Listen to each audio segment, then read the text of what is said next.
গত 2 দিন আগে কচুর তরকারি খেয়ে গলা চুলকানোর পর কচুর প্রতি অন্যরকম একটা ভালোবাসার সৃষ্টি হয়েছিল। কচুর নেশা এমনভাবে ধরছিল যে কচু আজকেই খেতে হবে। বেশি চিন্তা ভাবনা না করে চটজলদি বসে গেলাম কচুর রান্না করতে। কচুর সাথে যায় এমন একটি মাছও নিয়ে নিলাম সাথে, আর তা হচ্ছে ইলিশ মাছ। ইলিশ মাছগুলোকে আমি হালকা করে ভেজে নিয়েছি। তবে এবারের কচু কিন্তু ভিন্ন রকম ছিল, দেখতেও যেমন ভালো ছিল, খেতেও ইনশাল্লাহ অনেক ভালোই ছিল। সত্যি বলতে যে জিনিসের প্রতি আপনার ভক্তি না আসবে সেই জিনিস বয়কট করুন। গতদিনের কচুগুলো দেখেই কিন্তু ভালো লাগছিল না, কিন্তু বাজার থেকে আনছে বলে কথা, তাই আর ফেলে দিতে পারিনি। অল্প করে হলেও রান্না করেছিলাম, আর রান্না করতে গিয়ে বাকিটা তো আপনারা দেখলেনই। আচ্ছা যাই হোক, মাছগুলো হালকা করে ভেজে নেওয়ার পর আমি সেখানে পেঁয়াজগুলোকেও ভেজে নিয়েছি।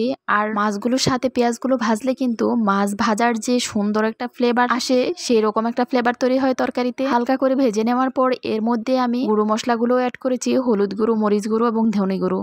আর ইলিশ মাছ রান্না করতে গেলে আমি অন্য কোনো মশলাই ইউজ করি না, শুধু এই কয়েকটা মশলাই দিই। এই মশলাগুলো আমি একই তেলের সাথে ভেজে নিচ্ছি, আর মাছগুলোকে কিন্তু ওঠাইনি। হালকা করে ভাজা হয়ে গেলে এর মধ্যে কচুর ছড়িগুলো আমি কষিয়ে নিয়েছিলাম, যদিও সেটা স্কিপ হয়ে গিয়েছে। আচ্ছা যাই হোক, কষানো হয়ে গেলে তার মধ্যে আমি পরিমাণ মতো ঝোল দিয়ে দিয়েছি, আর ঝোলের পরিমাণটা একটু বেশিই দিয়েছি। কচুর ছড়িগুলো সিদ্ধ হতেও একটু সময় লাগবে, আর যখন সিদ্ধ হয়ে যাবে তখন কিন্তু আঠালো একটা ভাব তৈরি হয়ে যাবে, ঝোলটা অনেক ঘন হয়ে যাবে। এই তো ঝোলটা টকবক করে ফুটতে উঠতে শুরু করেছে, এত সুন্দর একটা স্মেল বের হচ্ছিল। ইলিশ কচুর কম্বিনেশনটা সে আগে থেকেই চলে আসছে। এই তো দেখুন, ঝোলটা নামানোর পরও উপর দিয়ে একদম সরের মতো পড়ে গিয়েছে। খেতেও কিন্তু মাশাআল্লাহ অনেক মজার ছিল। ভিডিওটা কেমন লেগেছে অবশ্যই জানাবেন। ভালো লাগলে লাইক, কমেন্ট, শেয়ার দিয়ে পাশে থাকবেন। আল্লাহ হাফেজ।